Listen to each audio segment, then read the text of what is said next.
mengtakrifkan akan Allah bukan dengan takrif had, tapi mengtakrifkan akan Allah dengan takrif rusam, rasmon. Bahasa urang Dayak, ilmu yang diajarkan di dalam matan sulam, ilmu mantek. Takrif mendefinisikan sesuatu terbagi kepada dua. Ada kala mendefinisikan sesuatu dengan menyatakan juduk-juduk bahagian-bahagian yang hasilnya sesuatu itu dengan berkumpul semua bahagian tersebut. Bahasa kitab mengtakrifkan dengan juduk-juduknya. Kedua, mendefinisikan sesuatu dengan menyebutkan sifat. Dia bukan hakikat bagi sesuatu, tapi dia itu sifat yang dengannya terbeda sesuatu itu dengan sesuatu yang lain. Maka diperkenalkan akan Allah pada kita hamba dengan memperkenalkan akan sifat-sifatnya. Mengetahui sifat Allah itu hanya sebatas sifat itu tertentu dengannya, dan dengan sifat itu bedalah antara khalik dan makhluk. Dikarenanya mengenal akan Allah dengan mengenal akan sifat yang wajib padanya dan sifat yang mustahil daripadanya dan sifat yang harus padanya Allah. Mengenal Allah itu hukumnya fardu ain. Barang siapa yang tidak mau mengenalnya, hukumnya berdosa. Diwajibkan atas kita yang sudah balik dan berakal mempelajari akan sifat-sifat Allah, mana yang wajib, mana yang mustahil, dan mana yang jaiz. Yang dengan mengenal sifat itu kita kenal akan Allah. Wajib mengenal Allah atas orang yang akil balik, masuk orang kafir. Tidak tertentu orang yang beriman. Karena wajib mengenal Allah itu bukan wajib akli, itu wajib syar'i. Wajib mengenal Allah wajib syar'i. Hukum syariat terpundak bukan hanya atas orang muslim, atas orang kafir juga terpundak.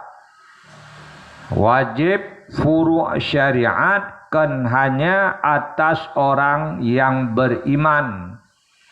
Atas orang kafir juga wajib. Di akhirat ditanya pada orang kafir, masalah kakum fisakar. Mereka menjawab, lam naku minal musallin walam nut'imul miskin. Nah, itu menunjukkan bahwa furu' syariat wajib atas orang kafir sebagaimana wajib atas orang muslim. Bedanya, wajib atas orang kafir dari sekira-kira mereka disiksa pada hari kiamat. Dengan sebab itu, dengan sebab meninggalkan kewajiban dan tidak dipaksakan mereka di dalam hidup ini. Kalau wajib atas orang yang beriman, di dunia mereka dipaksa untuk mengerjakan, di akhirat mereka disiksa andai mereka tak mau mengerjakan dalam hidup. Maka orang mukmin yang tidak mau belajar, wajib atas pimpinan memaksa mereka untuk belajar ilmu fardu ain. Sama seperti salat, wajib atas pimpinan memaksa akan rakyatnya mengerjakan salat. Wajib atas pimpinan memaksa rakyatnya mengerjakan ibadat puasa, membayar zakat dan lainnya. Kalau orang yang beriman di dalam hidup ini dipaksa untuk mengerjakan agama. Orang kafir tidak boleh dipaksa, bukan mereka tak berdosa. Dipaksa untuk mengerjakan tak boleh, tapi mereka berdosa dengan sebab mereka tidak mengerjakannya. Maka kafir yang makan babi berdosa. Kafir yang makan anjing itu berdosa. Kafir yang makan makanan mutanajis berdosa. Kafir yang berlumuran badannya dengan sengaja dengan najis berdosa. Berdosa. Dikarenanya kita orang yang beriman tidak boleh memberikan makanan haram pada orang kafir. Tidak boleh orang mukmin menjual babi atau memberikan akan babi pada orang kafir. Nggak boleh. Di saat orang beriman menangkap akan babi hutan, setelah orang beriman membunuh babi di kebunnya, dipanggil orang kafir, diberikan babi itu pada orang kafir, andai pun bukan dijual, hanya sekedar diberi, hukumnya haram. Karena kita tahu mereka memakannya. Tak boleh orang beriman menjual minuman keras buat orang kafir. Karena atas si kafir itu wajib juga furu' syariat. Maka apa yang wajib atas kita, wajib atas mereka. Apa yang haram atas kita, haram juga atas mereka.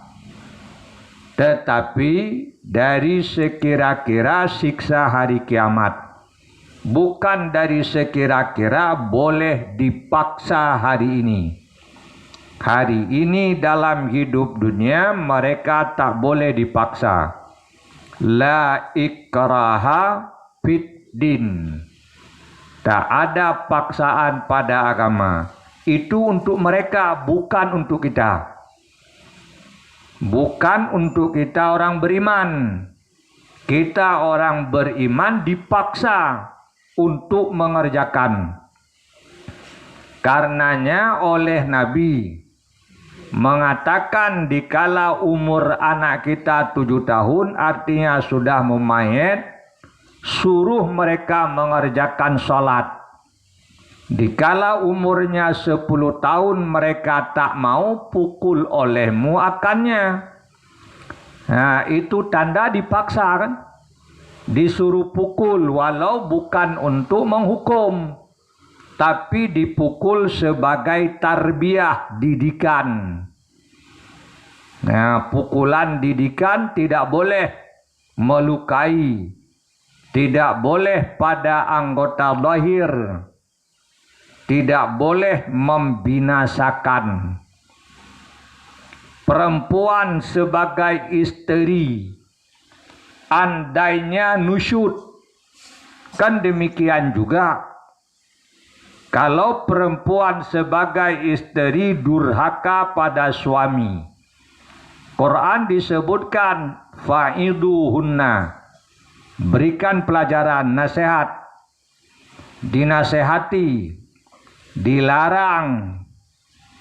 Ya, kalau itu tidak mempan, wahjuruhunna anil madaji', bisa ranjang. Kalau itu pun tidak mempan, fadribuhunna, pukul olehmu akan mereka. Itu tanda bahwa kita dipaksa untuk taat. Disuruh pukul, tetapi Imam Nawawi menyebutkan boleh memukul kalau ada manfaat. Tapi andainya dipukul ia tambah jahat, jangan kau pukul. Tak ada faedah. Karena memukul bukan untuk menghukum. Tapi suami memukul istri yang durhaka itu sebagai pelajaran, bukan hukuman. Kalau hukuman pemerintah yang berhak, pribadi enggak.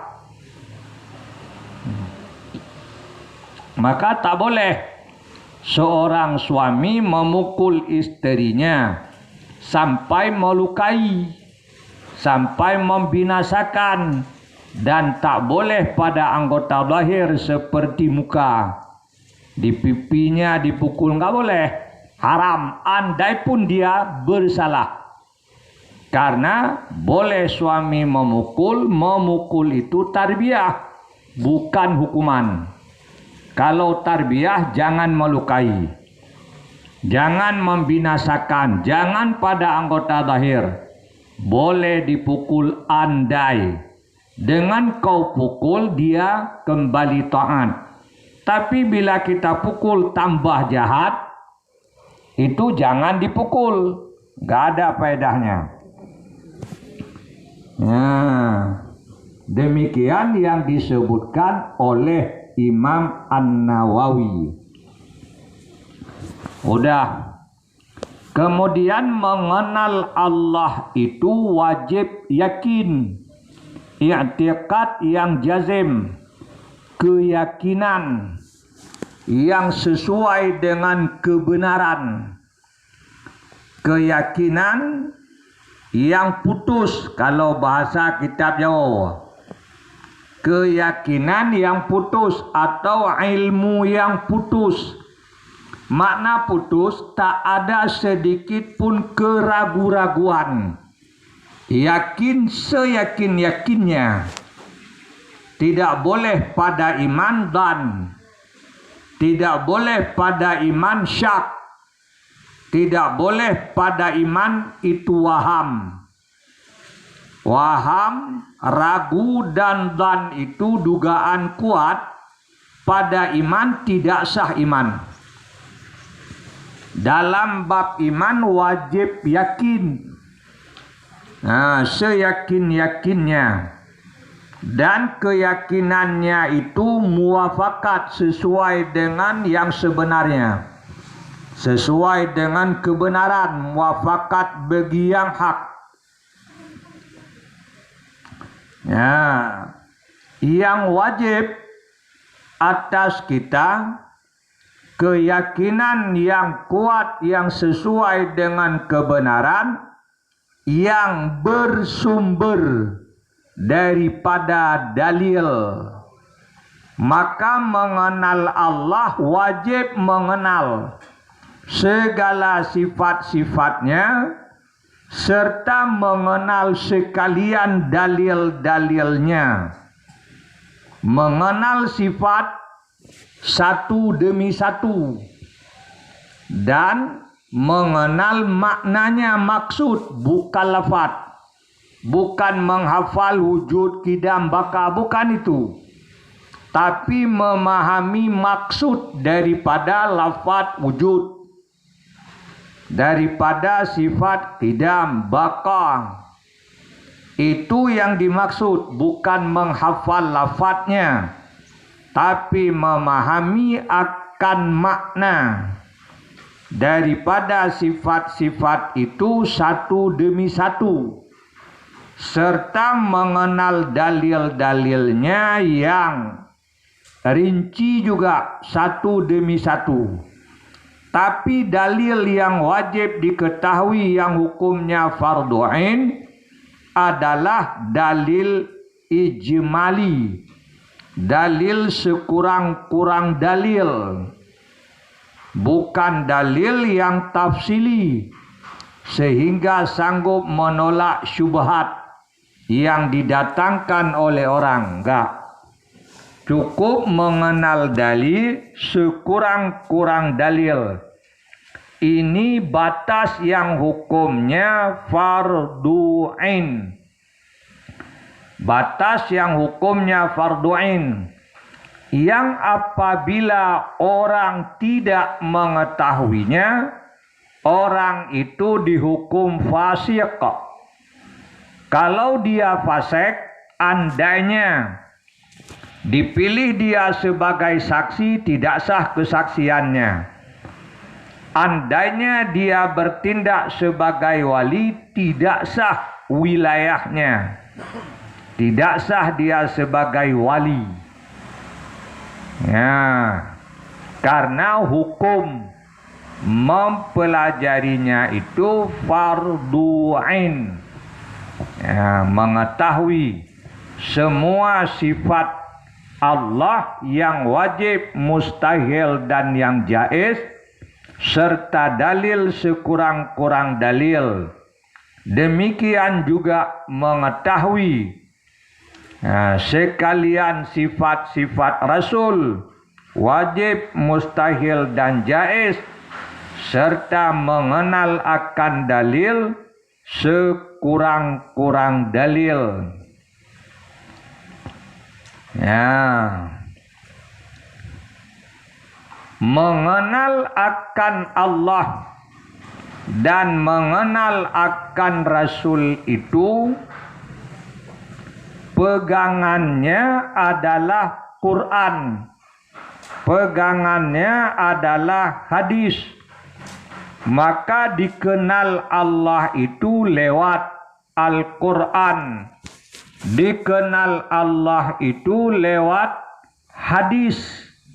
Maka isi kitab yang kita pelajari hari ini adalah isi Quran dan hadis. Andai pun di sini tak ada satupun ayat yang ditulis, tak ada satupun hadis yang disebutkan, tapi yakinlah bahwa isinya kitab ini adalah isi daripada Al-Quran dan hadis.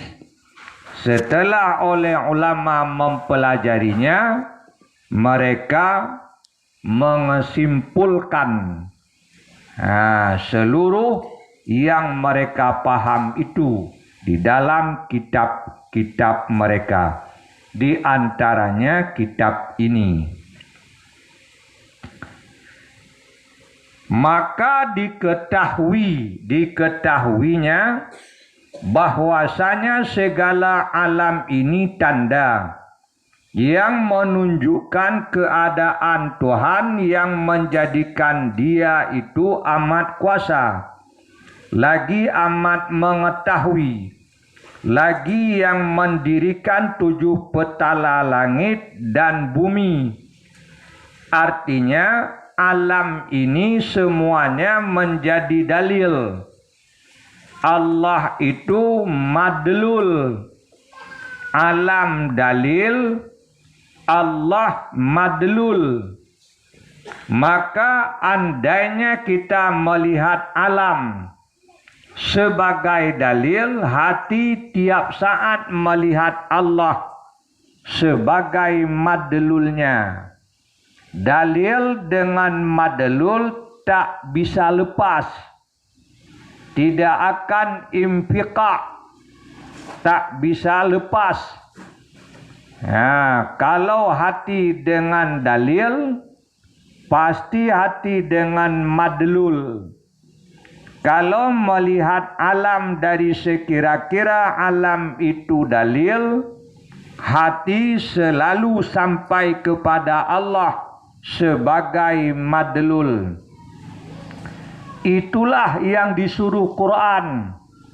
Yang di Quran selalu disebutkan afala ta'qilun, afala tafakkarun, afala tatadabbarun. Itu maksudnya.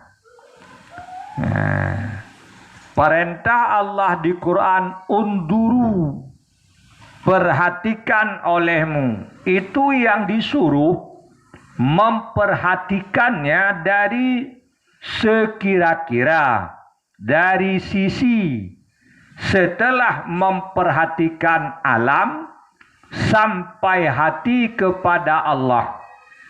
Maka sisinya pertama, melihat akan alam dari sekira-kira dalil. Maka hati ingat pada madlulnya, madlul Allah. Kedua, melihat akan alam dari sekira-kira dia makhluk. Pasti hati itu sampai pada Khalik. Ketiga, melihat akan alam dari sekira-kira nikmat. Pastilah hati sampai kepada Mun'im.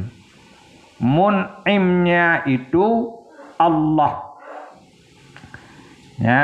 Maka adanya makhluk itu menunjukkan kepada adanya Allah. Adanya makhluk. Ada makhluk menunjukkan. Apa makna menunjukkan? Makna menunjukkan makhluk itu memberi paham akan kita. Makhluk memberi paham akan kita terhadap Allah.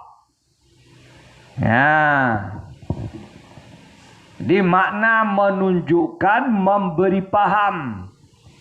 Makna diberi paham mengantarkan akan akal kita untuk sampai kepada Allah. Itu maknanya. Pada istilah kitab Matan Zulam, dilalah itu fahmu amrin min amrin.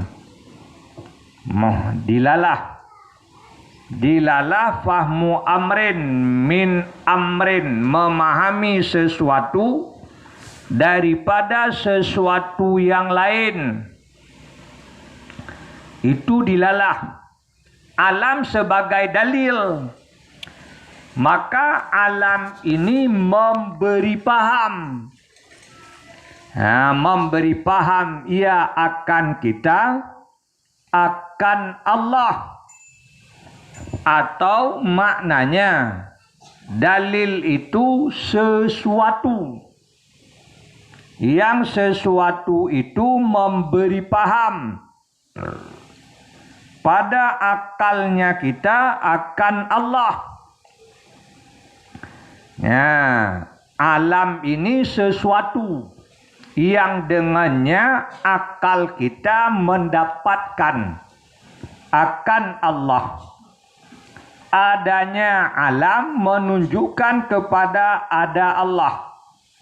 Karena adanya alam ini hukumnya harus pada akal. Sah adanya dan sah tiadanya. Adanya alam ini sah ada, sah tiada. Akal membenarkan adanya dan akal membenarkan akan tiadanya. Maka tidak sah kuat ada daripada tiada andai tak ada penguatnya. Tidak sah tiada. Tidak sah kuat tiada daripada ada tanpa ada yang menguatkannya. Karena dua perkara, ada dan tiada, pada alam sama. Adanya alam dan tiadanya alam, kedua-duanya sama. Santut. Ada dan tiada sama. Dua perkara yang sama tak boleh kuat satu tanpa ada yang menguatkannya. Dua perkara yang sama tidak boleh menang satu tanpa ada yang menguatkannya. Tidak boleh. Sekarang alam sudah ada. Tidak boleh adanya tanpa ada yang menguatkannya. Dulunya alam itu tiada. Tidak boleh tiadanya tanpa ada yang menguatkannya. Maka adanya alam dan tiadanya alam menunjukkan kepada adanya yang menciptakannya. Ada yang membuatnya. Tiada pada alam itu makhluk, ada pada alam itu juga makhluk. Dua-duanya Allah yang membuatnya. Allah yang menetapkan di atas tiadanya. Allah juga yang mengeluarkan dari tiada hingga ada. Allah juga yang menetapkan di atas adanya. Dan menunjukkan kepada Allah itu esa. Karena kalau ia berbilang alam ini tidak sah ada. Kalau Tuhan itu berbilang alam tidak sah tiada, tidak sah ada. Kalau Tuhan itu banyak, alam tidak sah ada. Kenapa? Bahkan andai Tuhan itu bekerja sama membawa kepada keduanya itu lemah. Kenapa lemah? Kita takdirkan suatu benda yang terkecil, yang tak ada juduk-juduknya, tak bisa dibagi. Satu perkara yang tak ada juduk, bagaimana bisa dibuat oleh dua yang membuat? Oleh dua Tuhan, nggak bisa. Karena tidak boleh satu asar, dua muasir. Dua pelakunya, satu perbuatan. Padahal perbuatan itu tak bisa dibagi. Ini tidak sah. Akal tidak menerima. Kalau itu Tuhan A yang membuat, Tuhan B menghasilkan apa yang telah dibuat oleh yang lain. Kalau Tuhan B yang buat, Tuhan A tahsilul hasil, menghasilkan apa yang sudah dihasilkan oleh yang lain. Tahsilul hasil itu lemah. Kalau salah satunya lemah, membawa kepada dua-duanya lemah, karena keduanya Tuhan. Dalam istilah tauhid dinamakan dalil tawarud. Dalam istilah tauhid namanya dalil tawarud. Berbilang Tuhan dan mau bekerja sama. Ini melazimkan Tuhan itu lemah. Kalau dia lemah tak sanggup membuat ada akan makhluk ini. Andainya keduanya itu saling berbenturan, tidak sepakat. Andainya Tuhan A yang buat, Tuhan B yang rusak. Andainya Tuhan B yang membuat, Tuhan A yang merusak. Akhirnya alam ini nggak ada juga. Dalam istilah tauhid namanya dalil tamano. Maka kedua dalil ini menunjukkan kepada Tuhan itu satu. Maka adanya alam menunjukkan kepada adanya Allah, yang Allah itu esa. Maka untuk dalil-dalil sifat Allah cukup hanya dengan alam. Hanya alam sebagai dalil cukup.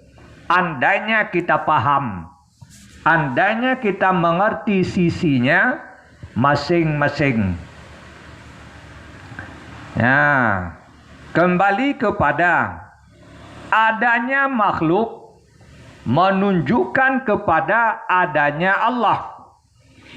Karena adanya makhluk, ada yang dibuat ada oleh Allah.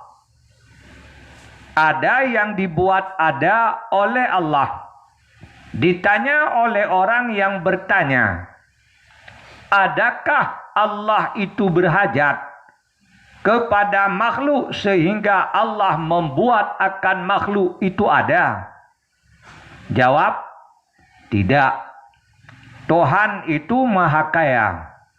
Dia tak butuh. Dia tak berhajat kepada makhluk.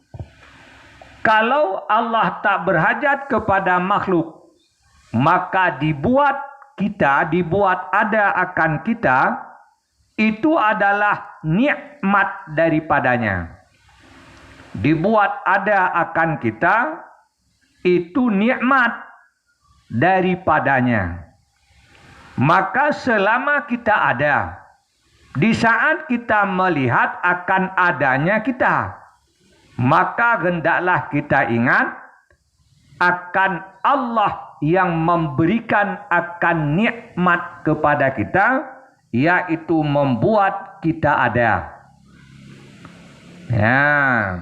Kalau kita melihat adanya kita itu nikmat menghendaki kepada syukur.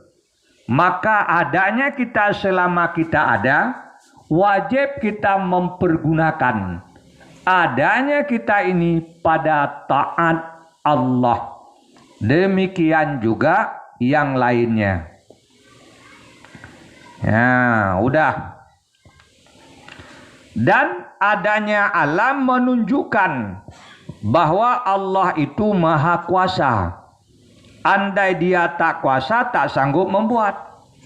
Menunjukkan Allah itu maha tahu. Andainya dia tak tahu, dia tak akan bisa membuat. Karena secara akal, takluk kudrah terhenti di atas takluknya iradah. Takluk iradah terhenti di atas takluknya ilmu. Mulanya Allah tahu, kemudian baru ditetapkan dengan iradahnya, ditentukan, diprogramkan. Setelah itu barulah Allah membuat dengan kudrahnya.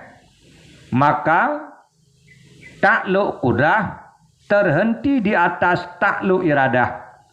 Takluk iradah terhenti di atas takluk ilmu. Kudrah, iradah dan ilmu tidak sah ada kecuali pada zat yang bersifat dengan hidup. Maka adanya alam menunjukkan kepada Tuhan itu kuasa. Adanya alam menunjukkan Tuhan itu berkehendak. Adanya alam menunjukkan Tuhan itu mengetahui. Adanya alam menunjukkan Tuhan itu bersifat dengan hidup dan lain sebagainya. Daripada segala sifat-sifat yang wajib Allah bersifat dengan sifat tersebut.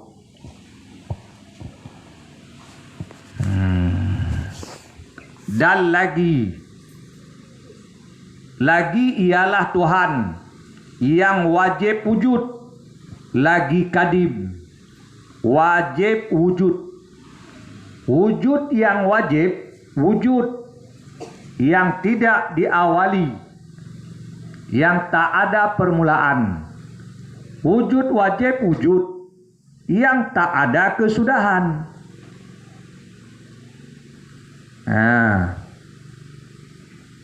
Allah bersifat dengan wajibil wujud. Wujud Allah itu wujud wajib. Wujud wajib wujud yang tak ada permulaan. Wujud wajib wujud yang tak ada kesudahan. Maka adanya Allah karena tidak sah tiada.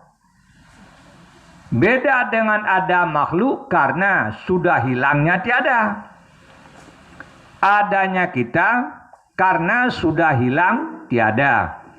Andai tiada itu datang, ada itu hilang. Tapi adanya Allah karena tidak sahnya tiada. Tidak ada pada Allah tiada. Kalau pada kita sudah hilang tiadanya, barulah kita ada. Kalau tiada itu datang, ada kita hilang. Tapi adanya Allah ada yang wajib. Ada yang wajib, ada yang tidak diawali dan tidak disudahi.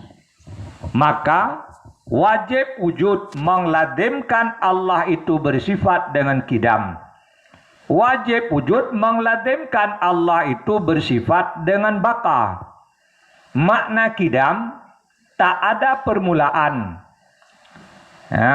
Tak ada permulaan. Jadi kadim itu dat yang tak ada permulaan, lagi baki bersifat dengan baka. Artinya tak ada kesudahan.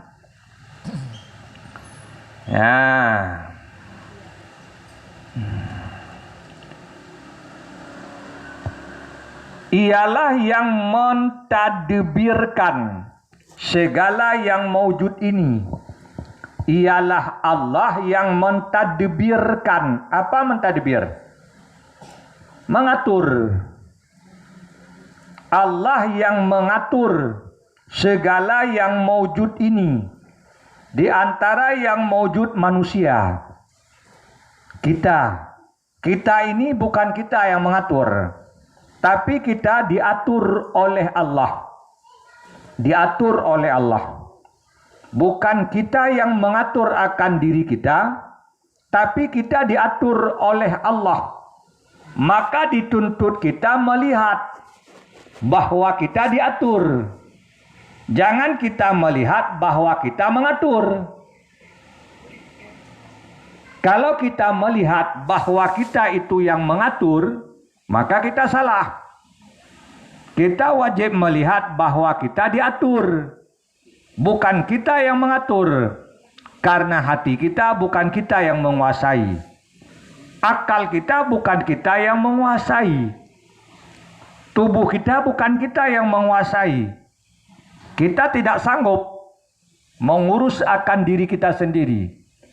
Kita tidak sanggup mengelola apa yang ada pada diri kita. Tidak sanggup. Bukan hanya nyawa yang tidak kita lihat, yang kita tak tahu bagaimana, badan yang nampak kita lihat, yang bisa kita raba pun tidak akan bisa kita atur. Tidak bisa. Yang mengatur hanya Allah. Badan Allah yang mengatur. Maka bagaimanapun kita berusaha untuk mempertahankannya, dia tetap berubah.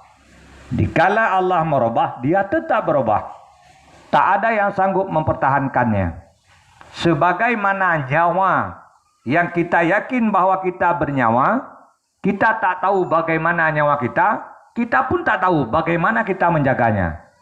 Bagaimana kita memeliharanya. Sebagaimana nyawa tak sanggup kita pelihara, kita jaga, kita atur, badan ini juga demikian.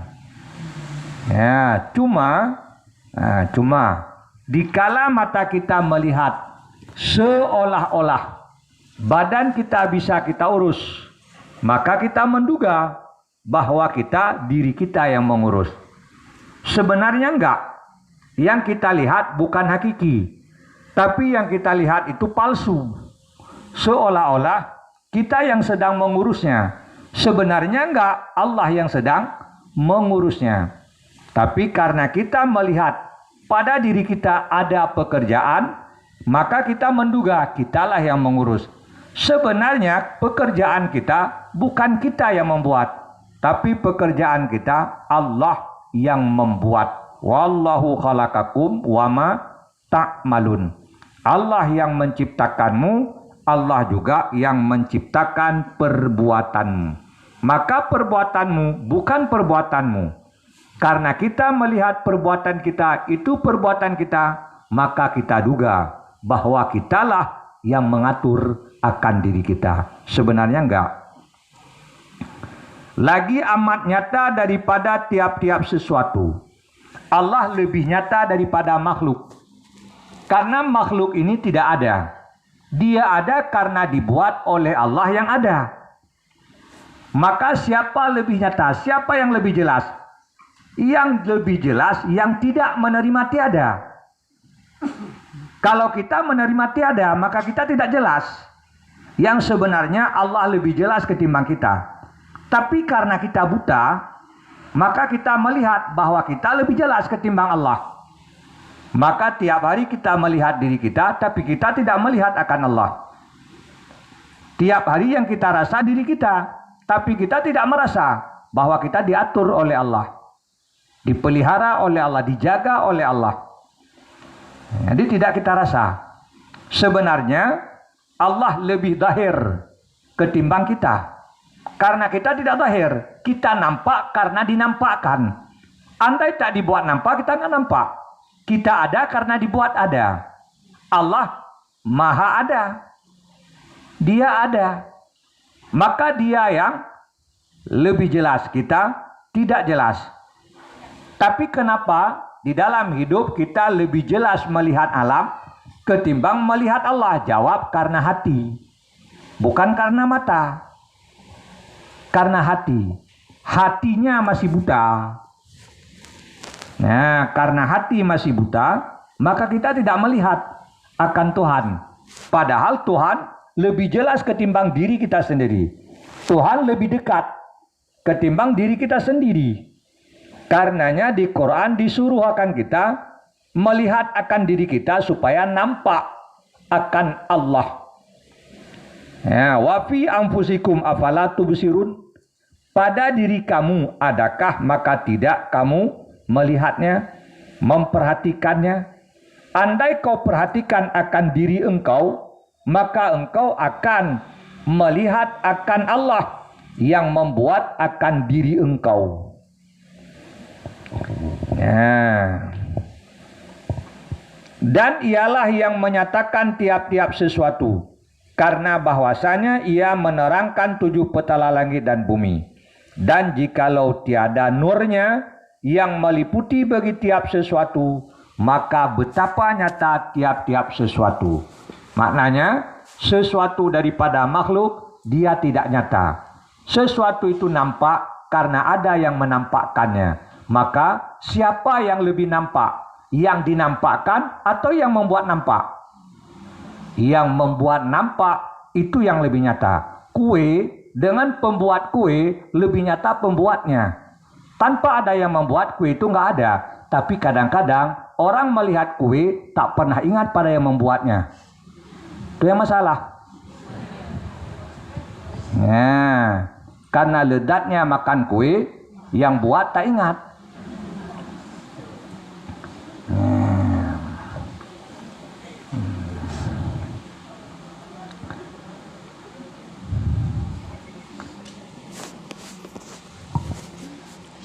Buka je nyan le, potan apa le yang.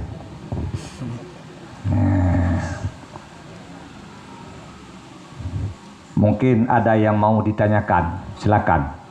Potan apa le yang.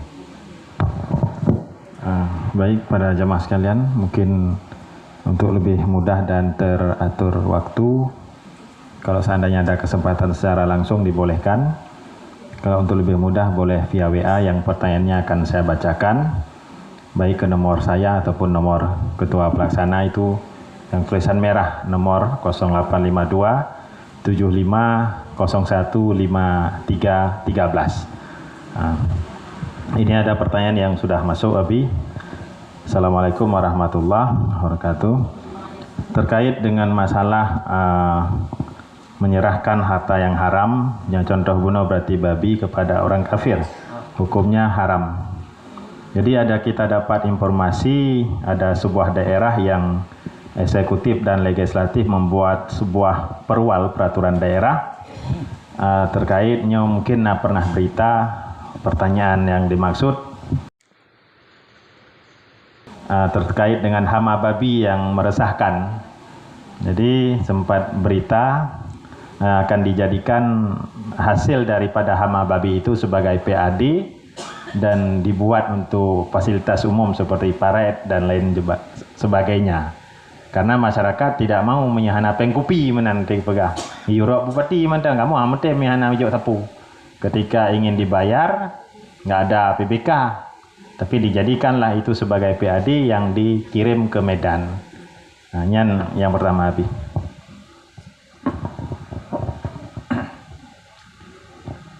Membunuh babi hukumnya sunat, karena babi itu binatang yang dicela, dan masuk di dalam jumlah binatang fawasid yang diperintahkan di dalam agama untuk membunuhnya. Maka membunuh babi adalah bahagian daripada ibadat. Maka orang jaklit bui jiat ke ibadat. Andai-andai yang membunuh babi itu melihat kepada perintah sunat, tapi kebanyakan yang memburu babi bukan karena perintah sunat. Dia tidak melihat kepada hukum itu. Karenanya ke orang Aceh, orang let bui ngan bui saban. Ke orang Aceh kan? Saban.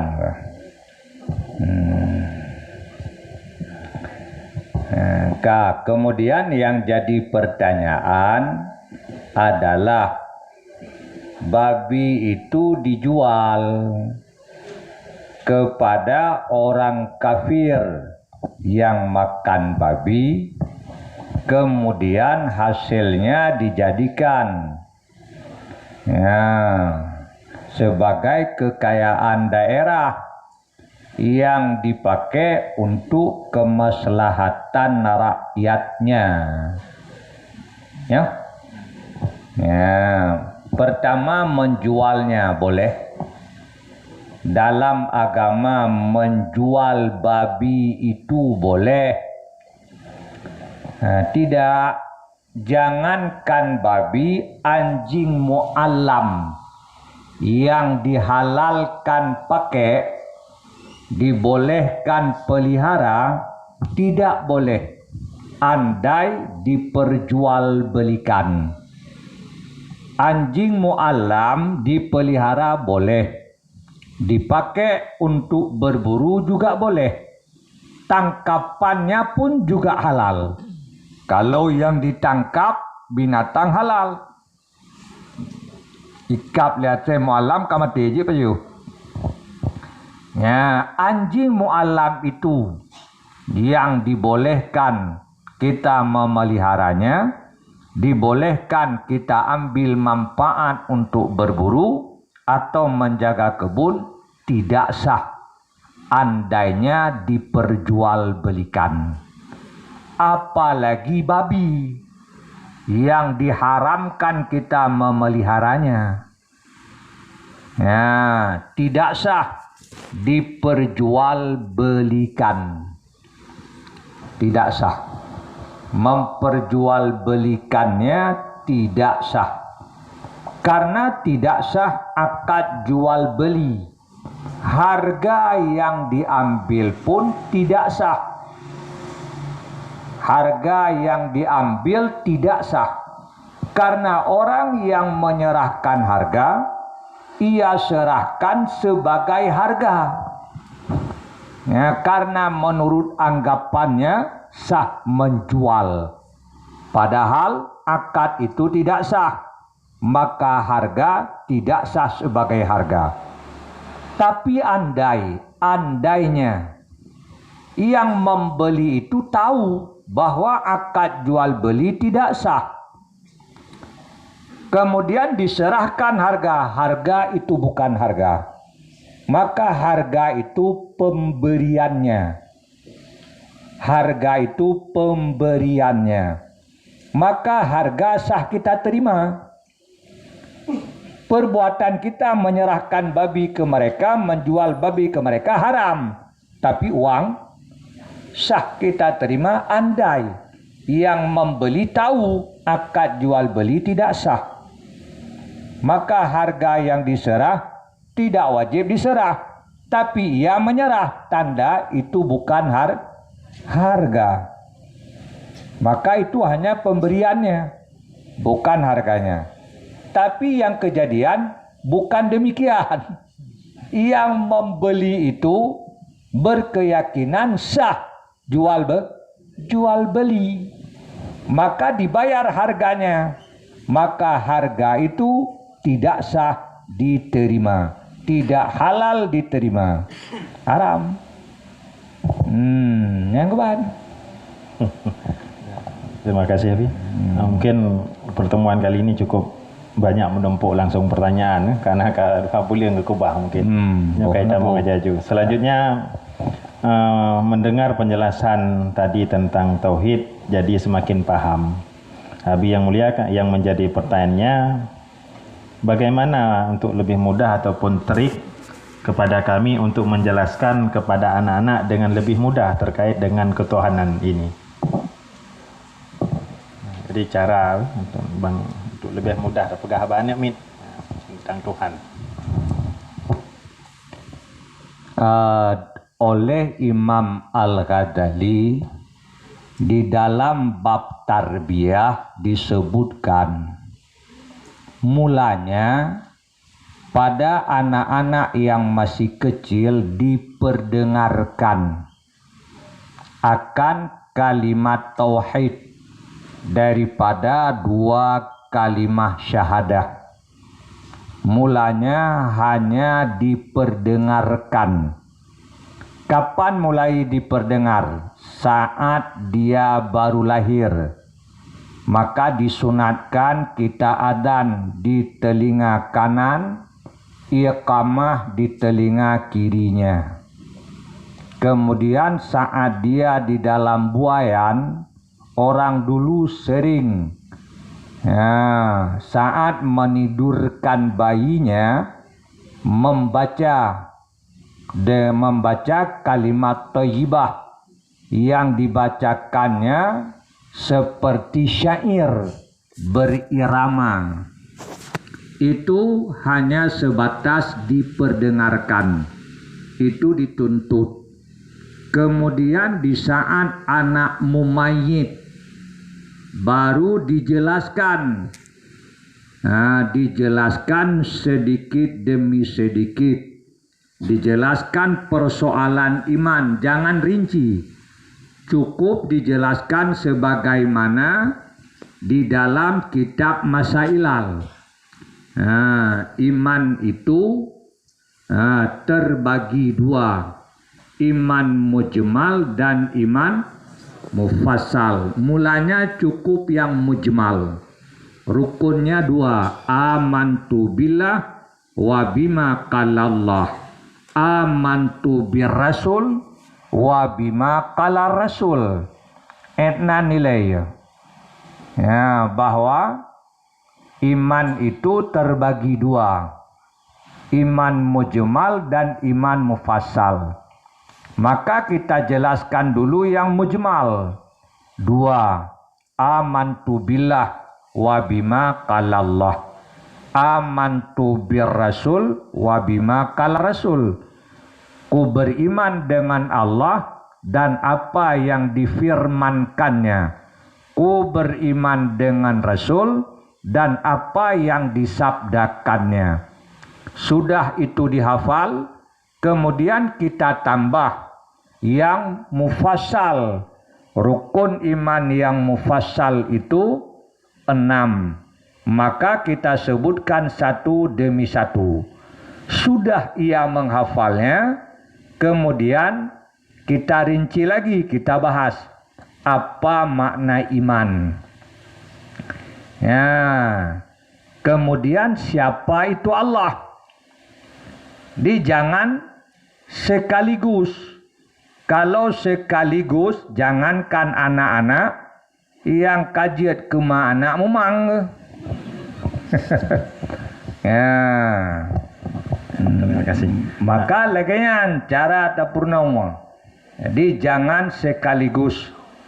Ya, dan kita ajari, kita beri paham satu demi satu. Satu-satu. Amantu. Kemudian jelaskan dulu apa makna iman. Kemudian baru kita jelaskan siapa itu Allah. Menyo bahasa awak buat, jadi belajar ile tasawur. Olehnya baru tak pelajari tasdek. Nah, lagian ada dalam buku-buku lagian cit. Jadi mulanya jelaskan dulu mufradnya. Nah, satu-satu itu sudah jelas, kemudian baru dirangkaikan, baru murakabnya. Kemudian setelah dimurakabkan baru dipelajari ya atau tidak, ya atau tidak. Kalau ya apa alasannya, kalau tidak apa alasannya. Di laginya cara purnawa. Jadi yang disebutkan di dalam kitab Matan Sulam yang ibu lian emir hidayah nyan ke Purnawa cara mengajar. Nah, dimulanya dijelaskan satu-satu. Misal kita berkata anjing itu haram atau babi itu haram. Pahami dulu babi itu apa. Kemudian haram itu apa? Babi itu haram. Apa itu babi? Babi itu satu binatang yang tertentu. Ya, yang ada di hutan, yang bentuknya begini. Sudah jelas babi? Sudah. Kemudian apa itu haram? Haram itu adalah hukum taklifiyah. Hukum taklifiyah. Hukum taklifiyah adalah hukum Allah yang takluknya dengan perbuatan mukallaf. Nah, haram itu adalah hukum taklifi. Nah, hukum taklifi. Makna haram adalah talabul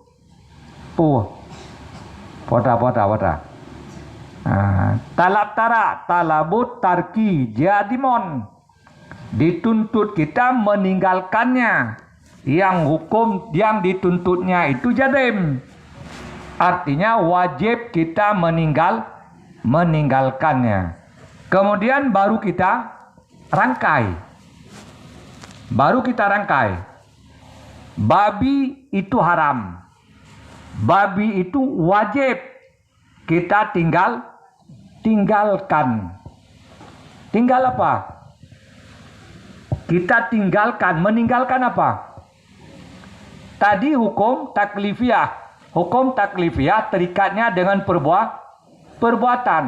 Maka apa yang kita tinggalkan? Babi itu wajib kita tinggalkan. Apa kita tinggalkan? Kita tinggal memakannya. Atau kita tinggal menyentuhnya. Ya, maka lanjut. Babi itu haram, itu tidak cukup, harus ditambah. bukan babinya yang haram. Apa juga makan babi itu yang haram. Memang bahasanya tidak cukup, ada sebagian yang sudah dibuang. Babi haram, anak timangan. Yang timang makan babi itu haram. Karena haram hukum taklifiyah. Hukum taklifiyah terikatnya dengan perbuatan mukallaf. Laginya cara purnonomian. Ya, jadi jangan sekaligus dibahas. Yang diajarkan sedikit demi sedikit. Memperkenalkan tauhid pada anak-anak demikian. Pulau. Mau tanya Abi, lanjutan. Buno Abi pegah. Segala yang tanya pubut atas dasar kehendak Allah. Ya. Teman menyata pubut maksud nyan kiba Nabi. Atas dasar kehendak Allah. Cid. Ya. Mohon penjelasannya. Qada dan qadar dua-duanya daripada Allah. Untung baik dan untung jahat dua-dua daripada Allah. Untung baik itu iman dan taat. Untung jahat itu kufur dan maksiat. Kedua-duanya Allah yang membuatnya. Taat orang yang taat Allah yang membuat. Maksiat orang yang maksiat juga Allah yang membuatnya. Nah, tetapi haram dibangsakan yang tak baik pada Allah. Wajib diitikadkan jahat itu Allah yang buat, tapi tidak boleh dikatakan Allah telah membuat jahat itu pada hamba. Allah telah membuat maksiat pada hamba, tak boleh, haram. Haram membangsakan yang tak baik kepada Allah.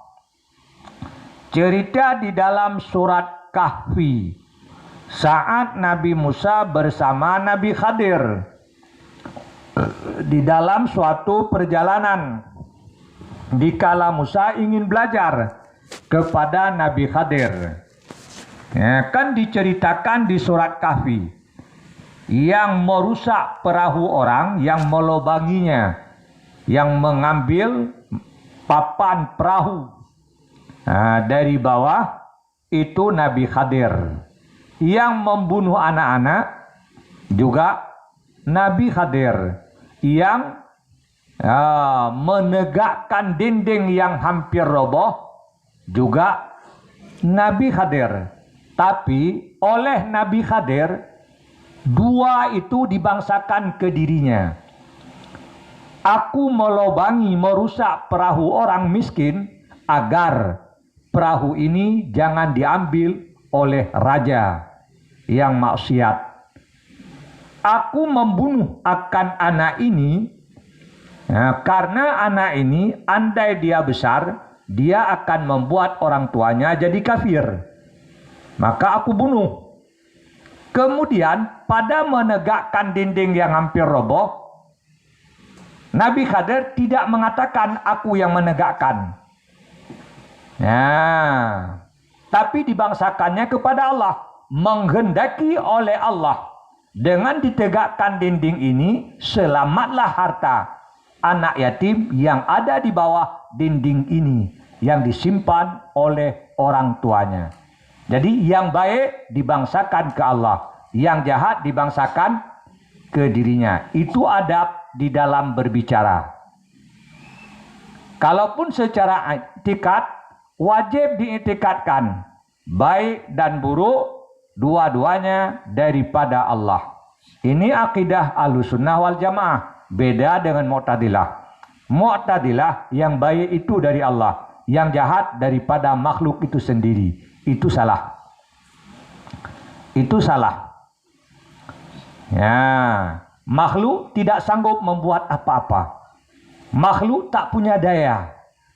Seorang Mu'tazilah, dia selalu selalu berbenturan dengan istrinya.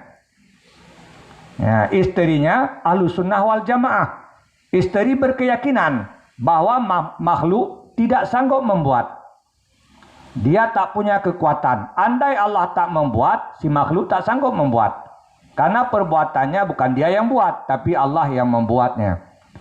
Nah, si suami itu orang Mu'tazilah. Dia berkeyakinan bahwa segala perbuatan itu manusia yang membuat dengan kekuatannya. Perbuatan yang mana? Perbuatan yang disengaja. Perbuatan yang disengaja. Itu makhluk yang membuatnya. Dengan uwah, kudrah yang ada padanya. Kemudian pada suatu malam, setelah suami itu menggauli akan istrinya, selesai, istri berkata, ayo lagi. Suami nggak mampu. Maka istri berkata, kalau benar apa yang kau yakin, bahwa perbuatan engkau yang membuatnya, ayo lagi. Nah, sanggup. Dia tak mampu lagi menggauli istrinya, tanda bahwa dia tak punya kemampuan. Engkau mengatakan bahwa diri engkau yang membuat pada perbuatan yang disengaja. Bukan Allah yang membuat padamu. Kalau benar engkau sanggup membuat, ayo kita buat. Ternyata dia tidak sanggup. Dengan itu dia taubat. Nyaman. Yang jahat pada manusia juga Allah yang membuatnya. Tetapi tidak boleh membangsakan yang jelek itu kepada Allah. Kan bak khutbah kan kayak yang baca oleh orang kan, may yahdillah fala mudhillalah wa may yudlilhu fala hadiyalah. Kan kayak yang baca. Di orang yang disesatkan oleh Allah, tak ada yang sanggup menunjukkannya. Maka kesesatan itu Allah yang membuat. Tapi yang tak baik pada hamba, untuk Allah itu baik. Untuk Allah baik. Tidak baik itu bukan dilihat ke Allah. Tidak baik dilihat ke makhluk. Allah membuat apa yang ingin dibuat pada makhluk. Setelah dibuat, Allah menamakannya. Kalau ini yang kubuat namanya khairun, namanya ta'atun. Kalau itu yang dibuat namanya syarun, namanya maksiatun. Jadi taat dan maksiat itu nama yang dijadikan oleh Allah pada perbuatan yang dibuat perbuatan itu pada makhluk. Kalau dilihat ke Allah, semuanya baik. Karena Allah membuat pada miliknya, tak ada yang tak baik. Allah membuat pada miliknya, tak ada yang tak baik.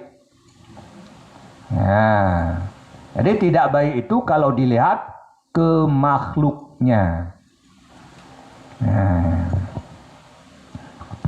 Kak Pulau. Abi izin bertanya, jadi saya punya kawan, mamanya sama ayahnya nikah, tapi ayahnya ini dulu Kristen, dia mualaf, gem kawin ngawri inangnya, ngayan mualaf. Kita mau Islam gara-gara galak ke orang inangnya. Kemudian pas dah lahir anaknya usia 4 tahun, mamanya pergoki suaminya kalau suaminya ke gereja balik. Itu gimana Abi nasab anaknya? Jadi dalam rumah tangga rupanya kagak tepu, gejala rupanya kita dalam gereja. Nahnu nahkumu bid dawahir.